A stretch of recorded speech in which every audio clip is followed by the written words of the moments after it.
Well, welcome. Sorry. I'll call the regular business meeting to order now. To view this meeting's presentation documents, please access Board Docs. The link to the Board Docs website can be found via the D38 website on the Board of Education meetings webpage. To view the live stream video of this meeting, please go to the Lewis Palmer District 38 YouTube page. And Ms. Wood, would you call the roll, please? Mr. Clausen?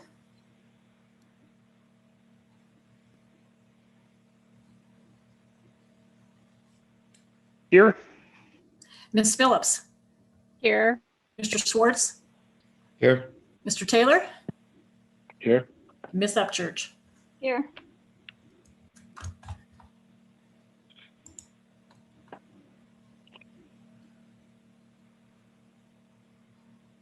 Ms. Wood, do we have a picture of the flag or something? I know Ron used to have it right behind you. There we go. Thank you very much. If you don't mind, I'll lead us in the reciting of the Pledge of Allegiance. I pledge allegiance to the flag of the United States of America and to the republic for which it stands, one nation, under God, indivisible, with liberty and justice for all.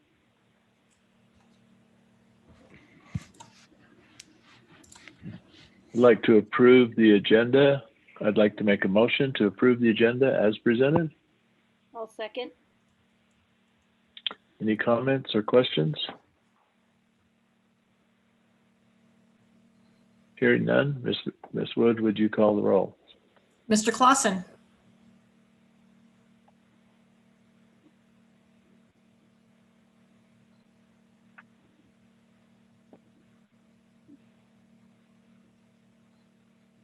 Mr. Clausen?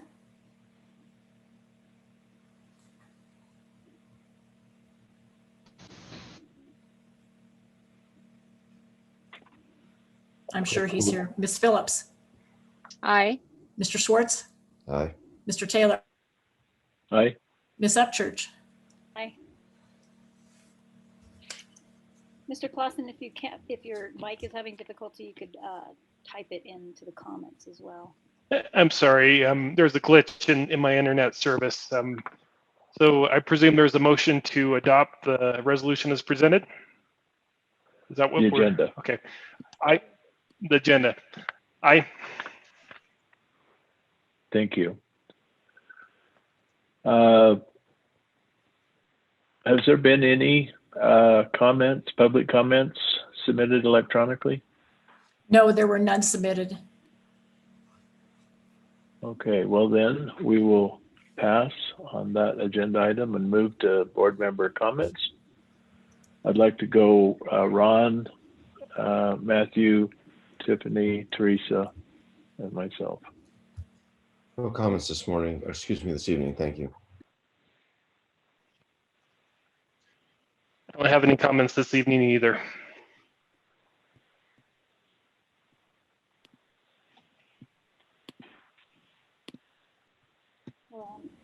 Let's see. I actually do have it. There it goes. Let's see, the only comments I was going to bring up is that the legislation is in full swing now. And there's several things on their docket. Just this week, it was approved federally for $160 billion for K-12 and higher education for COVID relief. I'm curious to see what that will look like at our school district level. There's also been Jared Polis announced his version of the Colorado COVID recovery plan for $700 million. And then also the JBC is looking at their, as a result of that, they're looking at what will look like. March 19th is their quarterly review for the forecast to the Joint Budget Committee. And then it'll go all the way till the week of April 10th is when the JBC reconciliation and the floor vote is sent to the governor. So we'll see what that looks like. And all of this can be tracked on the CASB website. and it can also be tracked a lot of times in Chalkbeat as well. The CMAS clock is still ticking. This week or last week, it advanced out of Senate Education Committee for HB 1161, which was the one to address whether to request a waiver from the federal government to suspend some of the standardized testing.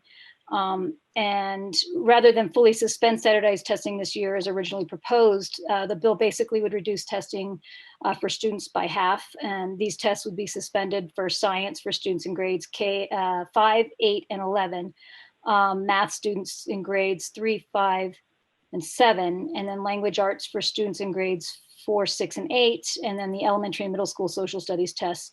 The Colorado State Board of Education actually endorsed it. So that's moving along through legislation.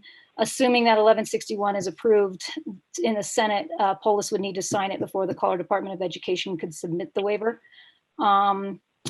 There's some discussion on some mill levies. HB 1164 attempts to correct, there was an old miscalculation made by the Colorado Department of Education on how local mill levies were assessed in school districts when it was debruced.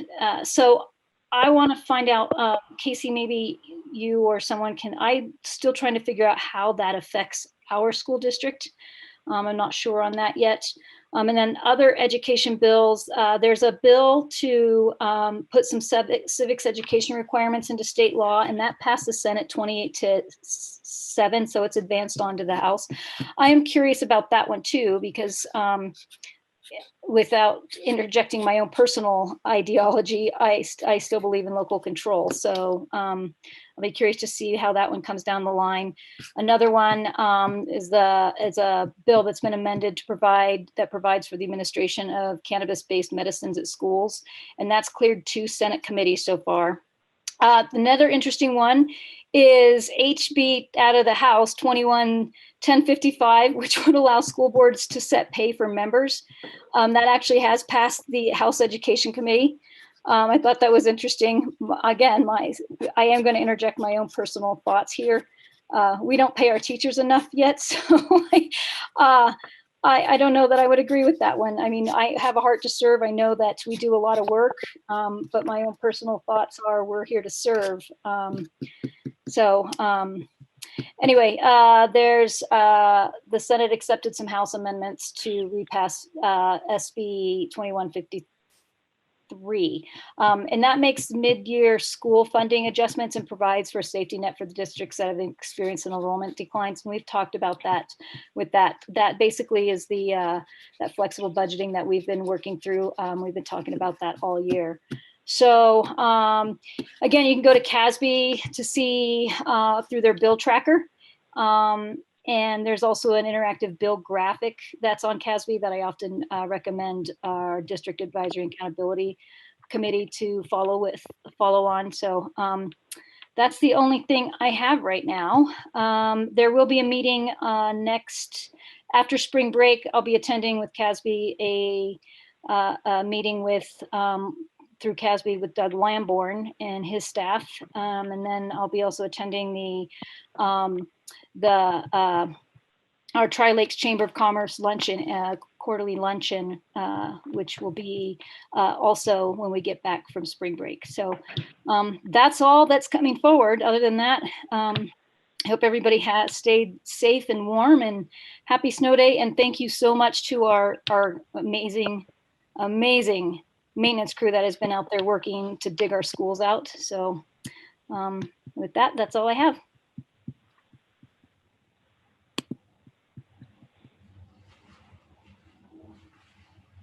I believe it's my turn for board comments. And Ms. Upchurch, I just want to thank you for the legislative updates. Having been one who hasn't had the time to hop on CASB recently, it's really helpful to hear just a quick summary of what's going on there so that we can all follow up and follow along. So thank you for that. And would like to thank, yes, the snow removal and maintenance crews working hard, and all the effort that goes into keeping our schools or getting our schools back open after a big storm. And so with gratitude for that. our staff who are working hard at that. And then also those who have worked hard to pivot to, our secondary schools reopening to 100% and that phase in, if you will. I know there are a lot of logistics associated with that. So I know there's a lot of extra effort going on the last number of days, as there has been the entire year. And also I'd like to just thank the community in general for entering in and voicing and engaging on the community deliberation about the Grace Best Elementary site. I think there have been some really productive meetings so far, and I look forward to the future meetings and what the outcome of that is. There is information on the website for those who might be interested or who haven't tuned in yet, a lot of content. So if anybody is wanting to engage on that, there's opportunity to correspond with us. So that would be helpful. And other than that, I don't have anything else to say. Thank you. Thank you, Teresa. Thank you, Tiffany, as well. I appreciate your diligence and your detail. I did, if I can, I'm going to try and share my screen. I hope it works. Can you see my screen?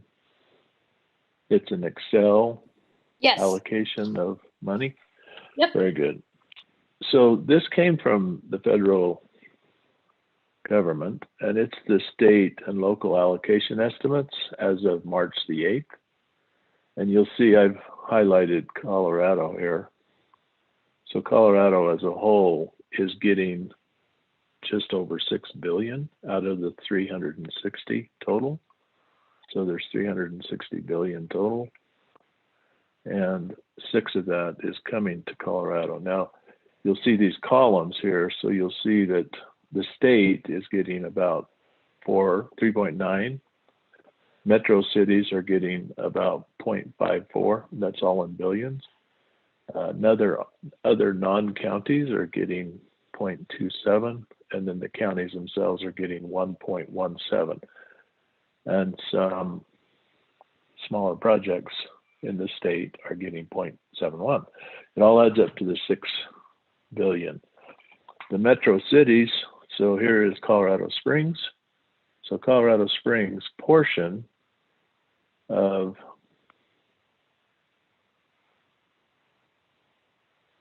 this number, which is a 500 million, 0.54. Colorado Springs is getting 76 million. Other non-counties, so Monument is getting 1.7 million. Palmer Lake is getting 642,000, and El Paso County is getting 100 and almost 40 million.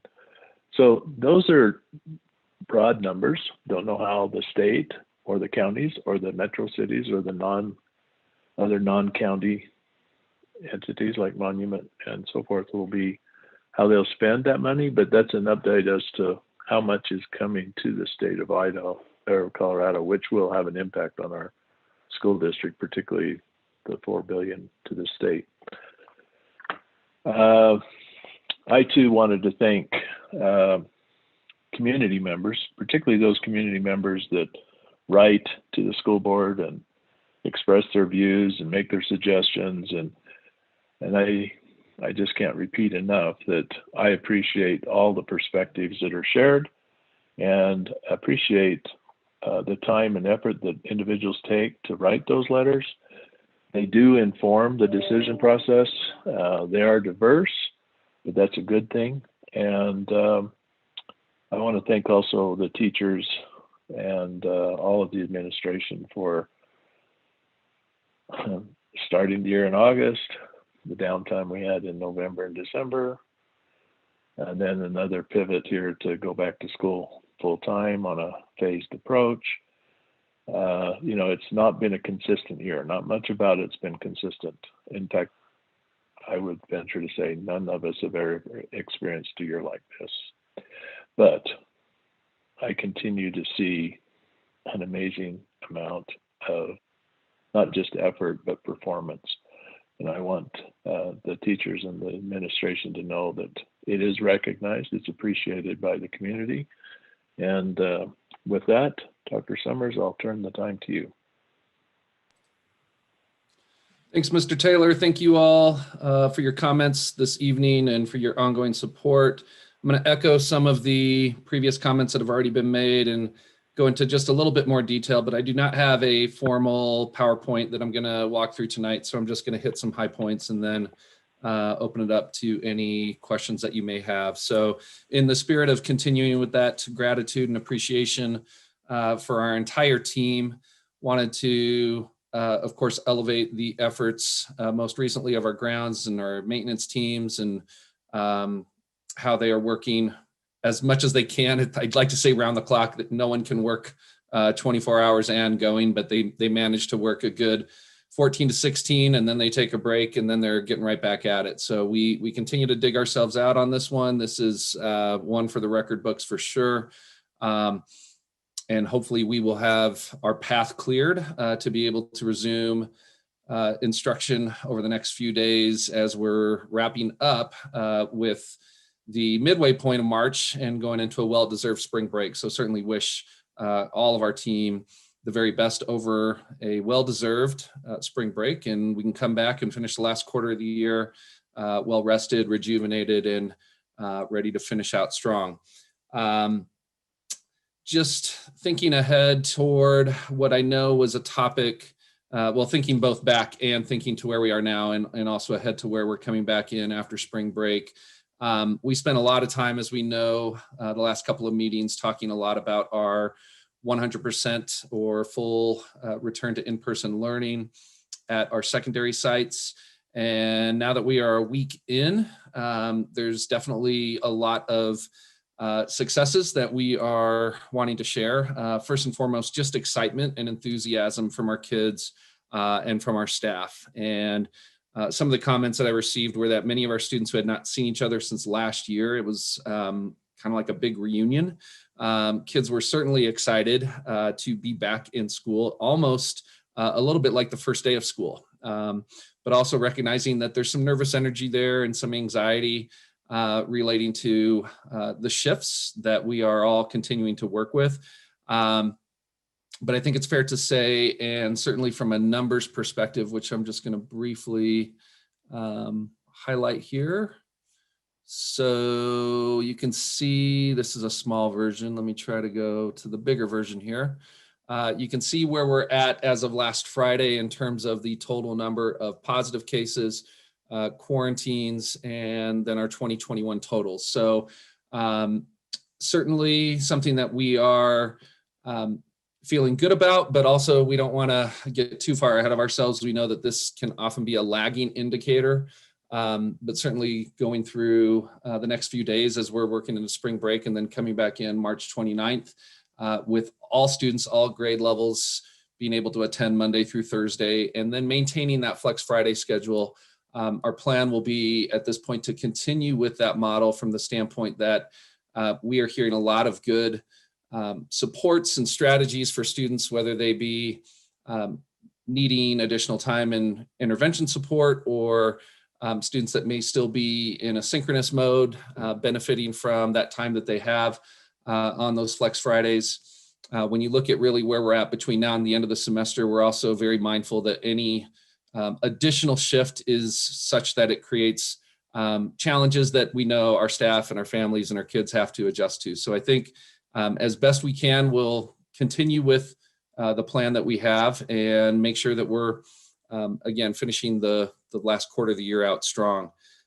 We do still see some challenges in the way that we are returning, particularly around lunchtime. That's when we have the biggest bulk of our students around each other, but our kids are doing a great job making sure that if they can go outside, they're eating outside, or just trying to be mindful of the time and duration that they are around each other and keeping that to less than 15 minutes. And there's been a lot of coordination and efforts from our food services folks and our administrators in making sure that lunch is moving as smoothly as possible. And then we continue to hear some of the struggles and some of the concerns around the synchronous learning component for students that may not be able to attend in person. I know our teachers are doing heroes work and trying to make sure that their plans are still reflective of keeping our kids on track and engaged in the classroom. So I know everyone's eager to see this year wind down. I think we're in a position where we know that there's still a lot that we can reflect upon and learn as we're going into next year.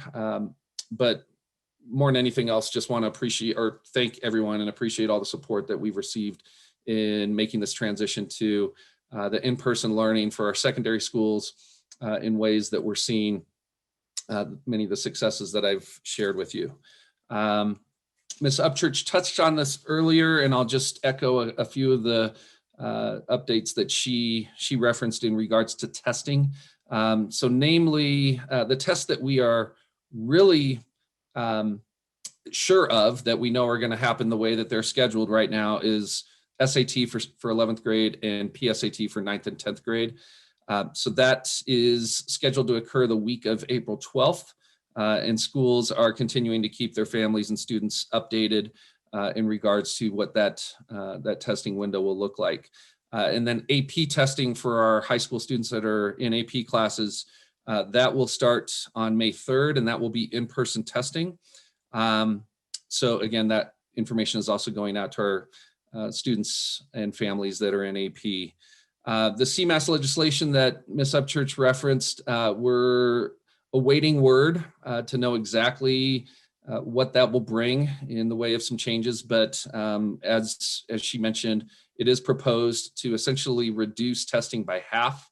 So we would see, if passed, required administration of English language arts for grades 3, 5, and 7, and math testing for grades 4, 6, and 8, and then the science testing would be waived.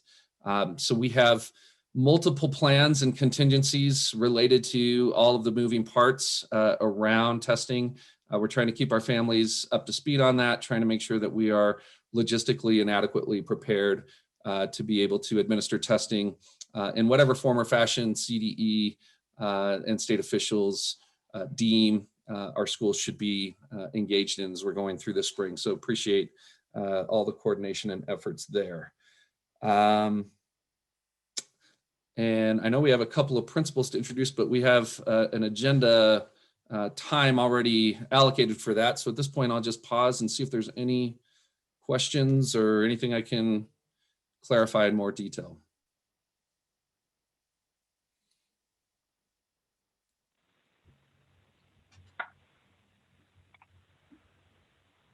Ron, do you have any questions? Dr. Summers, I have a quick one. Sure. With respect to the testing, from your standpoint, how are we as a state doing versus our peers around the country? In regards to our preparations or some other component? Just in capacity to test, need to test, and if it's going to have a long-term impact competitively against other states.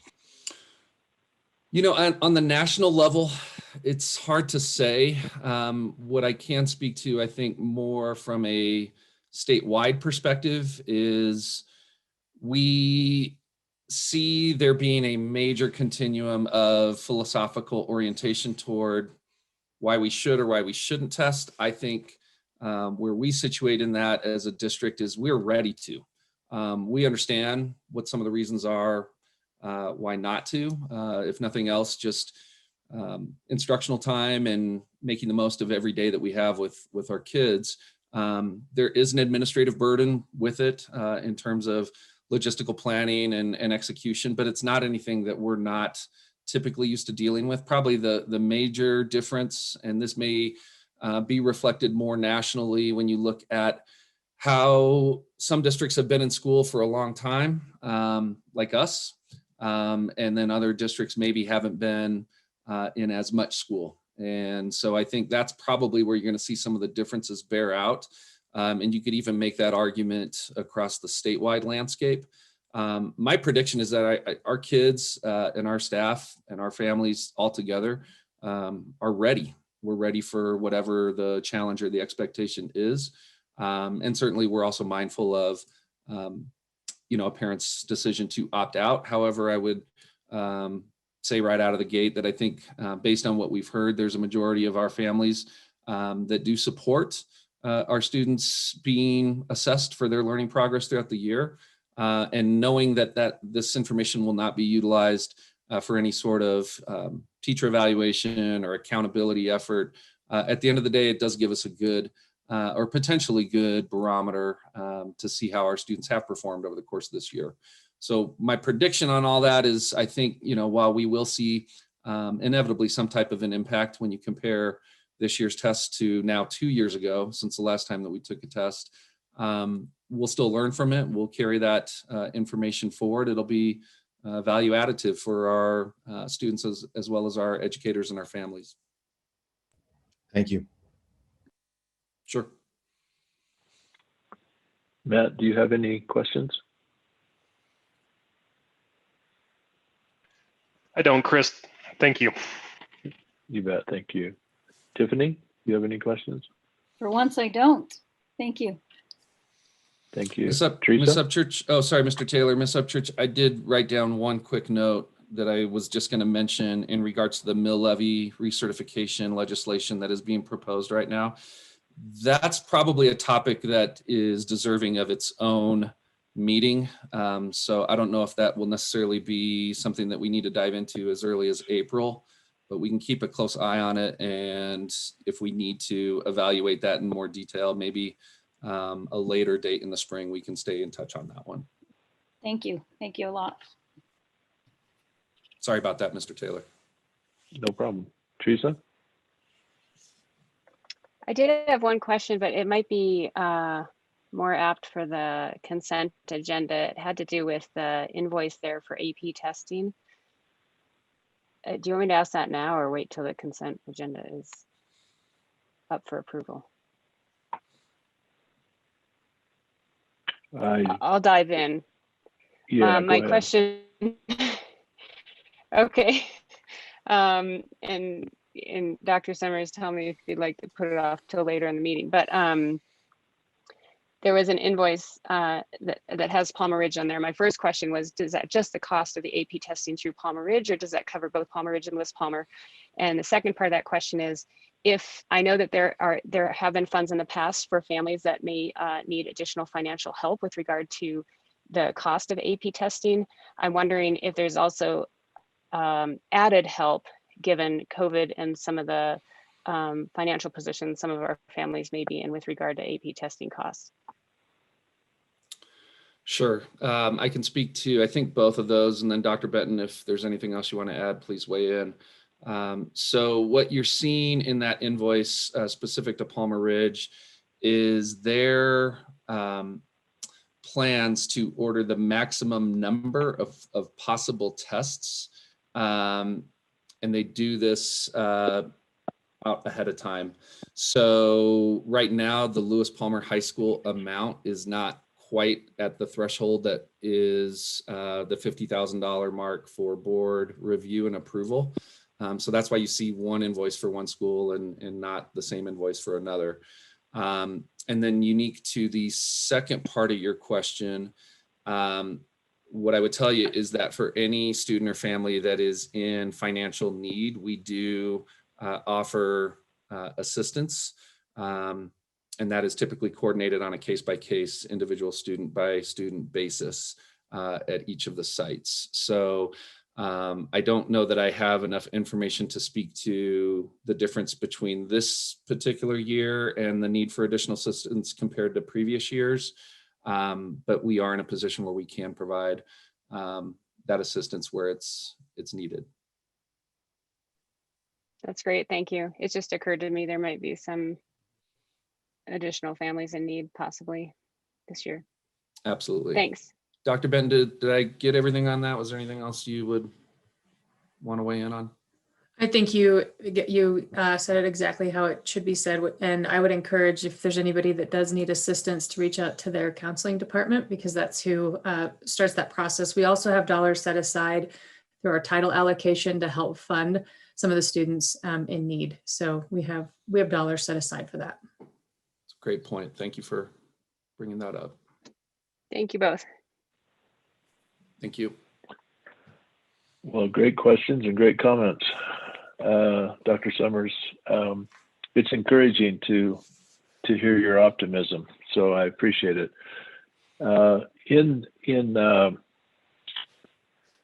somewhat just as an indication of our support for you, Dr. Summers, and the committees that you put together to make these two recommended hires, I'm going to go ahead and make a motion that we approve the contract of Devon Johnson, new principal hire for Lewis Palmer Elementary School to begin August 1 of 2021.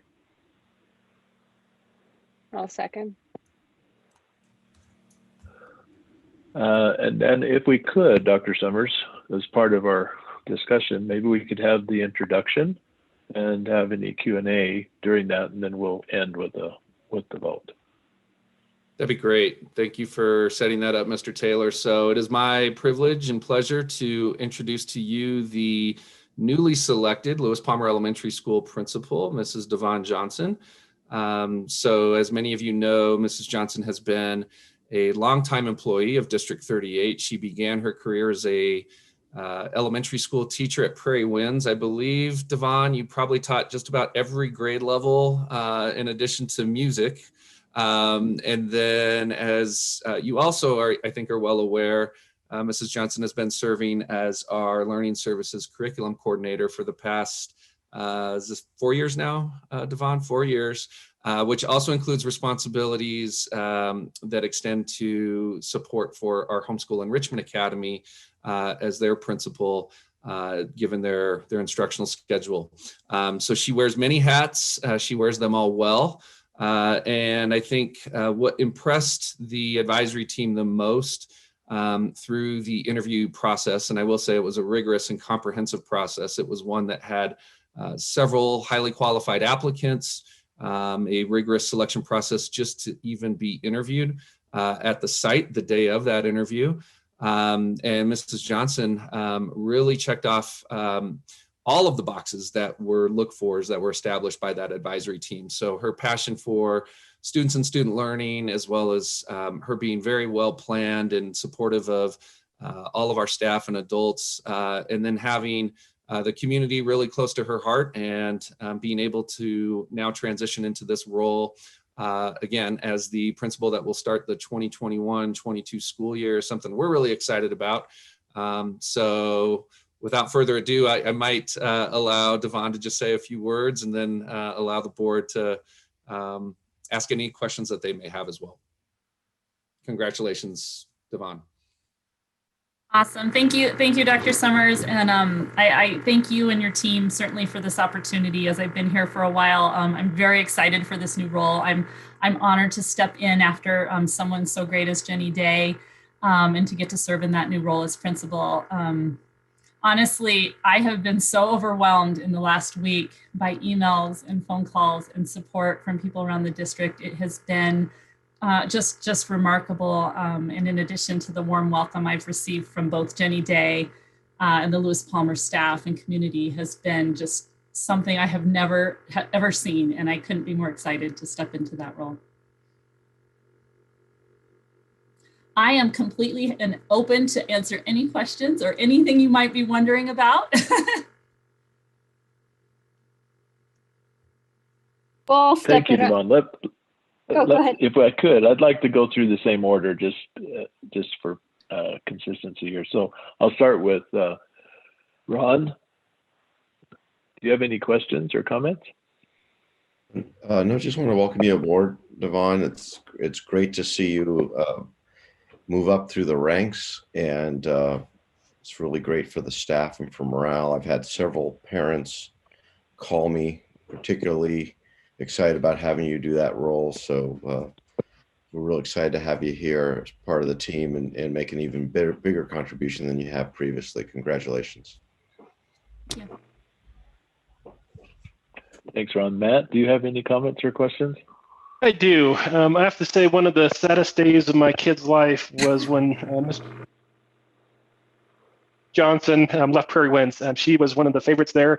And we're really excited for this new chapter in your life, and you will do a great job. And we're here to support you in any way that we can. Thanks, Matt. Tiffany? So I attended the Q&A with our elementary school community last week and welcomed Devon aboard. So again, congratulations, and I'm super excited.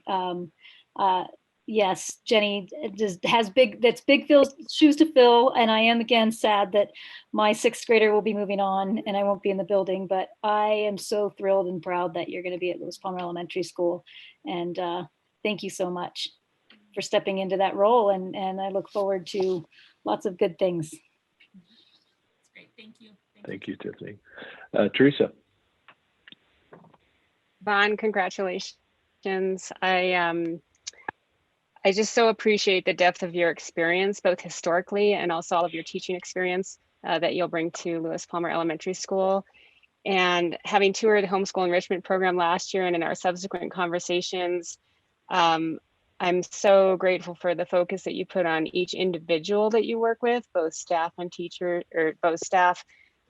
and students. And I think that will be so impactful for all of the kids at Lewis Palmer Elementary School. So thank you for applying, and congratulations. Thanks there, Teresa. So, Devon, I'm thrilled, and as you were talking to us, the best part was the glow, the happiness. And I think everyone around you feels that. I appreciate the fact that in your most recent role, you've worked across the school district in many of the schools, including Monument Academy. And I know now that as you focus on one school, it'll be quite different. I think one of our biggest challenges might be replacing you in your former role, now that you are moving to Lewis Palmer Elementary as a principal. So congratulations. We're so thrilled for you and look forward to the good things you'll do at Lewis Palmer Elementary School. Yes, thank you. And I'm excited to see who gets to come in and do curriculum work, and I'm certainly ready to help transition them in. Excellent. Any other comments or questions? If not, Ms. Wood, could you call the vote? Mr. Clausen. Aye. Ms. Phillips. Aye. Mr. Schwartz. Aye. Mr. Taylor. Aye. Ms. Upchurch. Aye. Excellent. And the same pattern will apply here. So I'll go ahead and make a motion to approve the contract for Dr. Adam Frank, new principal hire for Palmer Ridge High School, to begin August 1, 2021. Dr. I'll Summers. second that. Thank you, Mr. Taylor and Mr. Clausen, both. So we're privileged not only to have one outstanding newly selected principal here with us this evening, but two. And with that, I am very excited to introduce to you all Dr. Adam Frank. Dr. Frank is going to be joining us from I was trying to find a good adjective to describe Ohio, but it's not quite like Colorado. So he gets to come and join an outstanding team at Palmer Ridge High School.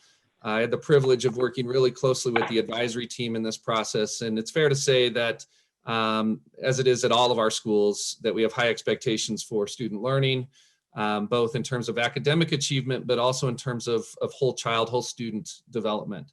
And what we have in Dr. Frank is somebody that understands and appreciates all there is to celebrate each and every student's success. He has had also a really well-traveled path in terms of his educational background and experience. He was a social studies teacher, as well as an ice hockey coach. He has a lot of great stories that he can share about his time in rebuilding a program out in Ohio. And then he's been an assistant principal and including in that an athletic director for the past 9 years. I think 9 years as an assistant principal, 3 years of those, I believe, were as an AD, Dr. Frank.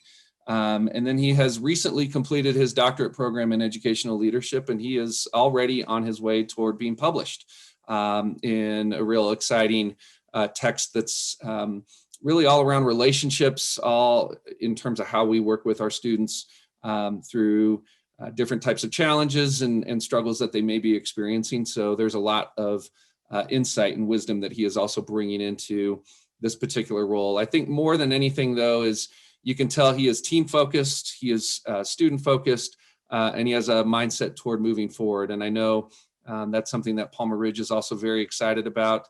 Again, the advisory team was thrilled that he checked off so many of their look fors. And so we're also very thrilled that we can welcome Dr. Frank aboard the D38 team. And with that, I'll turn it over. Well, Adam, do you want to say a few words first, and then we'll let the board do their thing? Thank you, Dr. Summers, and thank you to the school district, and especially the panel. Was very impressed with the whole process. I think that's the rigor that was involved, and the positive vibe that I felt from the people in the process, and getting to also be interviewed by students was really neat. And it really solidified my desire to be here. And then also just getting to know Dr. Summers, and already really enjoying that mentorship and relationship with him. So we are thrilled to come out there. I do have a brother, and my wife has a brother in the Denver area, so it's not totally scary. But we are super excited, and are beginning the home sale and purchase process and all of that. So happy to answer any questions that any of you have. And again, I'd really like to thank those members who were in the interview process. Thank you, Dr. Frank. Ron, would you begin? Sure. Dr. Frank, welcome aboard. Thank you. Don't let the Colorado, Ohio thing bother you. 2 years ago, we welcomed a daughter-in-law from Milford. I immediately called her to find out where Miamisburg was, and you're in good shape. Yeah, Milford is not far at all. So no, yeah. And I think hopefully you'll love the neighborhood. We have one of those nice mixes of the small town family feel and some of the sophistication of the big city, just based on the dynamics of the neighborhood. So it's a really nice mix. We're excited to have a new set of ears and eyes and ideas and methods to blend in with the team. As Mr. Clausen so elegantly said, your success is our success. So we'll drive forward to make sure that happens. And as a board, we like to dive in and help. So let us know where you want it and you get it. Great. Thank you. Thanks, Ron. Matt?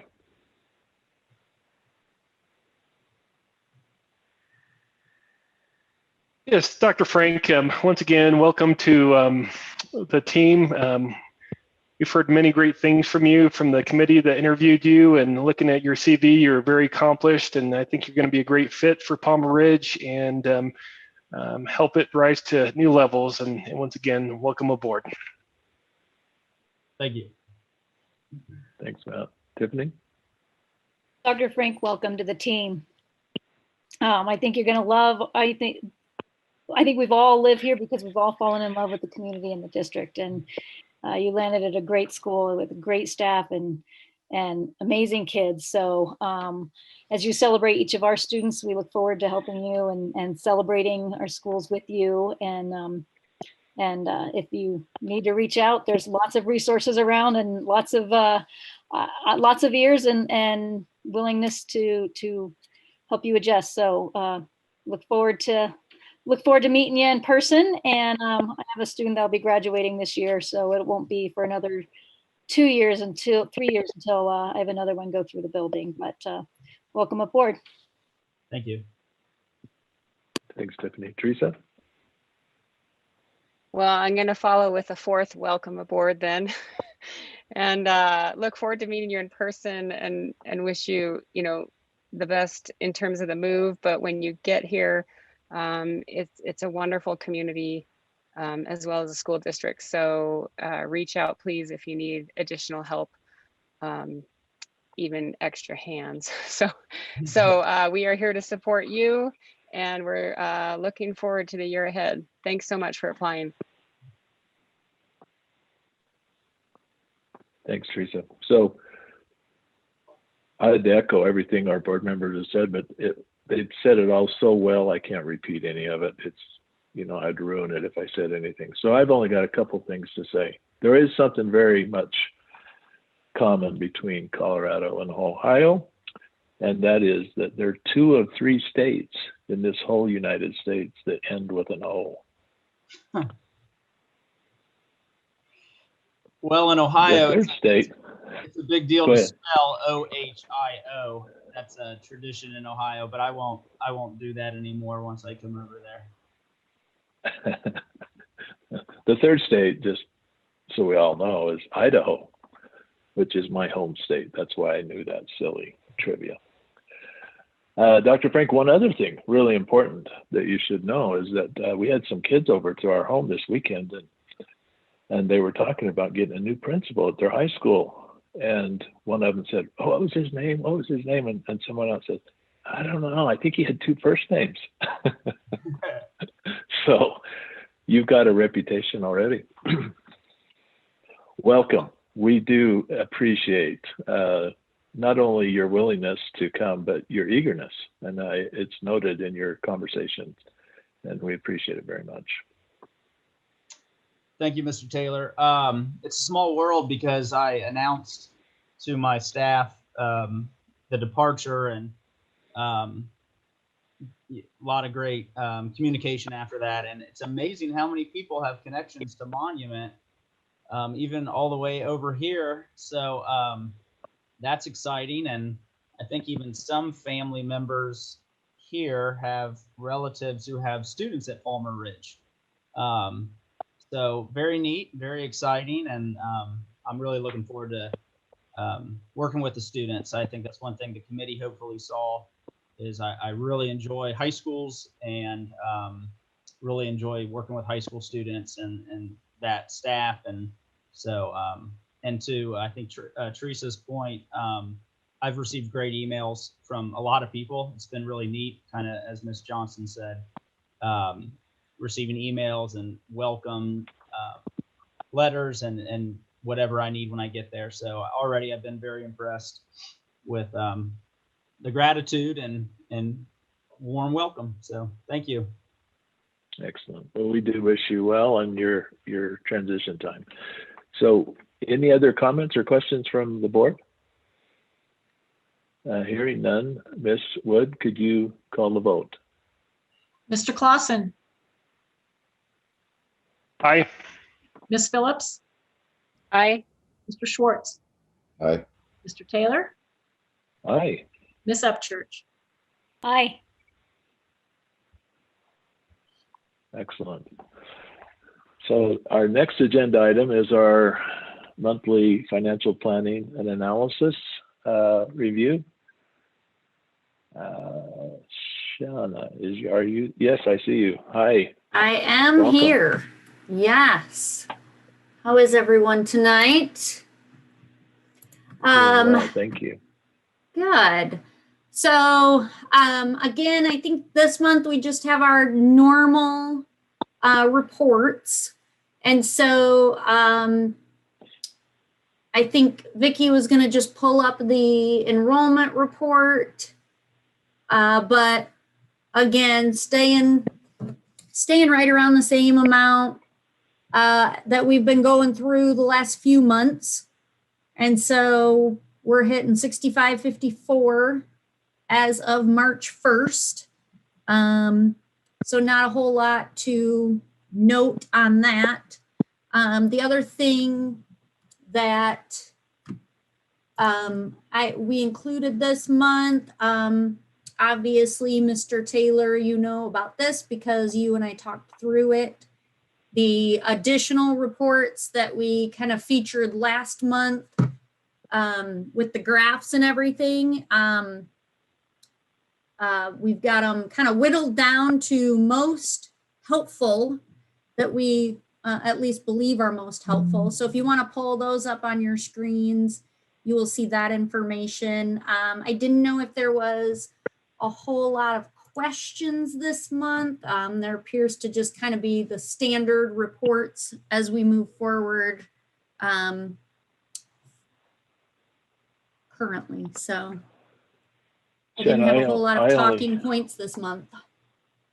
Jen, I only had one comment on this month, and this is the Fpa Monthly update, correct? That we're Yeah, yep. right. So on slide 2, the pie chart has 2 sections, but there's actually 3 sections, and then there's 3 subsequent slides that support that. So if you could look at slide 2 and see, I think what you need to do is have learning environment, operations, and the building improvements and debt in the total pie. And then each of the Right. next 3 slides is learning environment, operations, building improvements and debt. So it would just complete that. But otherwise they look great. Okay, yeah, let me look into that, Chris, because again, these go back to those reports that were built out prior to me. So let me see what I need to do to adjust that. I'm making myself a note right now. Awesome. So again, just to remind everyone, these are the reports that we can pull off of the Colorado Department of Education financial transparency page. It's the same format, the same framework of content. The difference being is that what this does is it breaks it down. It drills down more into our school system. So you'll see one that has the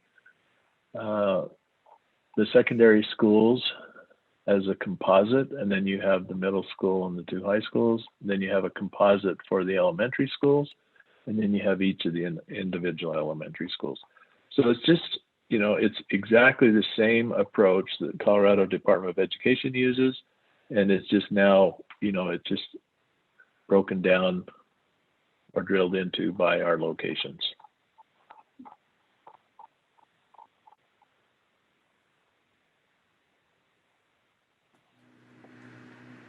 All right, any other questions?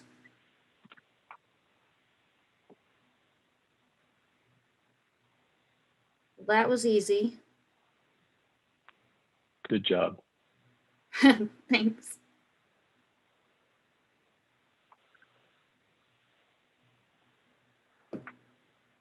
All right, hearing no other comments or questions, then I would like to make a motion to approve the consent agenda as presented. I'll second, but I have a question. Please. Just out of curiosity, let me pull it back up real quick. Oops, wait. Well, I'm trying to. Can Dr. Benton, could you, for those who don't know, can you explain what ACE is? I think it's fantastic that we have so many different avenues and so many different options for our students as they're continuing on in their learning through high school. But a lot of folks don't necessarily know what ACE is. Could you explain what the acronym is again? And I know we talked about it last week during our recognition. Yeah, so it is alternative cooperative education, and the sequence of courses that we've put up for approval are a variety of different possibilities for students based on individual student need. The ACE program that we are applying for actually encompasses Palmer Ridge, Lewis Palmer, and the transition program. So we're looking to have actually 8 special education teachers certified through this process, and then be able to provide and it's national programming. It's national career and technical education programming for students. It's everything from life skills, financial skills, computer skills, job seeking skills, all tailored for students who are within our special populations designation. Thank you. I think it's fantastic that and when I looked at all the different options and opportunities, I thought it was fantastic that we have so many opportunities available. So. And Just that a is follow-on question. Oh, sorry, Tiffany. Oh no, I was done. I was saying like that it's growing. Are these new? I know the program's not new, but are these new course offerings, Dr. Benton? Actually, the program for us is new, and the course offerings are in alignment with the programming. And when you think about how career and technical education works within what's approved, there's the federal component, which is Perkins. So we can utilize some of the Perkins funds to support this program, as well as the CTA reimbursements, and be able to claim this for CTA reimbursement through the state supported programming. So it gives us lots of options to help fund part of it, as well. It's in a completely different designation. Many of our students have been able to take advantage of this type of programming. We're just putting it in alignment with the CTE program pathways so that we can take advantage of some of those funding sources. Most of our students are already in, and I know Rick can speak more to this, but utilizing indicator 13, which is within their IEP, be able to provide post-secondary readiness. So we've been doing a lot of it. It just aligns it with more of a national lens. Super. Thanks for clarifying.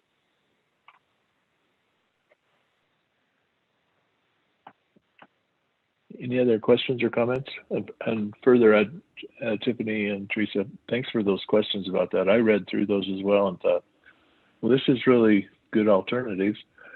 I'm curious how they fit in terms of, you know, the high school credits and how all of the rest of that. But I think the most important thing is that these are life skills or work skills that people can take into the workplace right away. And I was thrilled to see them. So thanks for highlighting that.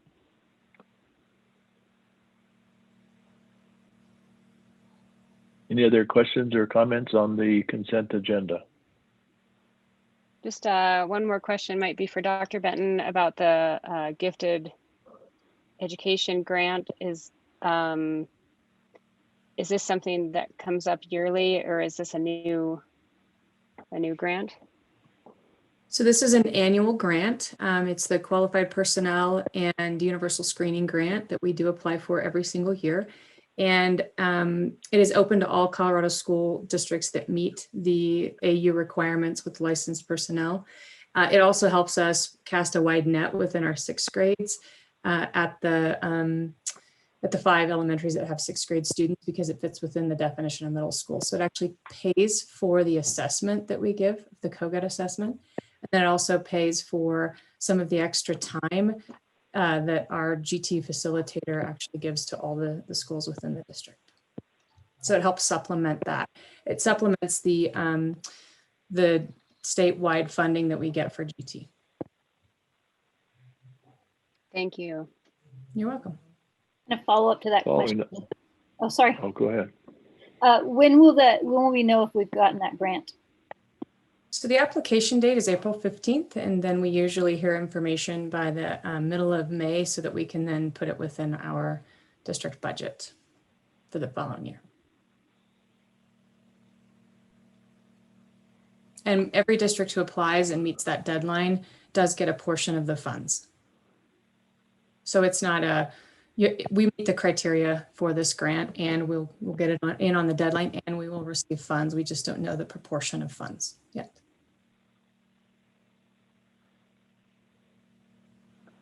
Dr. Benton, the question I was going to ask is as a ratio to the total population, student population, is our gifted program average, above average, lower than average as a ratio to the total? So we have a higher percentage of gifted students in the state, and we do continue to have a higher percentage of gifted students, as well as a number of identifications per student. So we can have students of multiple types of giftedness attached. The average statewide is usually around 7.5%, and we hover between 10 and 11% as a district annually. But we aren't funded, by the way, on a percentage basis. We're funded actually as a total allocation of per pupil enrollment for the state. So just so you know, if we identify more students, we do not get more funding per student. Understood. Thank you. That says a lot about our community, parents, children, everything. It's awesome. Any other comments or questions on the consent agenda?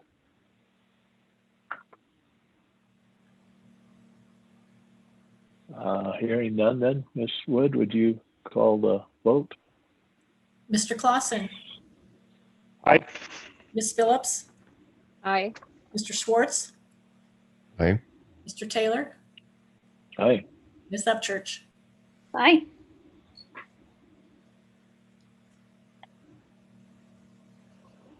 Well, let's adjourn the meeting. Thank you all for your participation. Thank you for those who have attended and introduced themselves, and for all the hard work. Casey, please share as much as you can whenever and as often as possible how much the board and the community appreciates the administration and all the things you've done this year to maintain a fairly steady course for our kids. Here, here. Absolutely. Thank you, Mr. Taylor and all. I second that. Here, here. Mr. Taylor, can I say one more thing for the good of the order? Please. Two things, actually. One, I want to encourage everybody, I forgot to remind folks to fill out their questionnaires as it for the Grace Best Master Facilities. So please remember to fill those out. Also, I want to say thank you to everybody else that's gone through this entire year. The teamwork and the collaboration and the cohesion is I think a good reflection of the community and the teachers and the staff and the families that we have. So thank you to each of my board members, all the staff, and Dr. Summers. Thank you.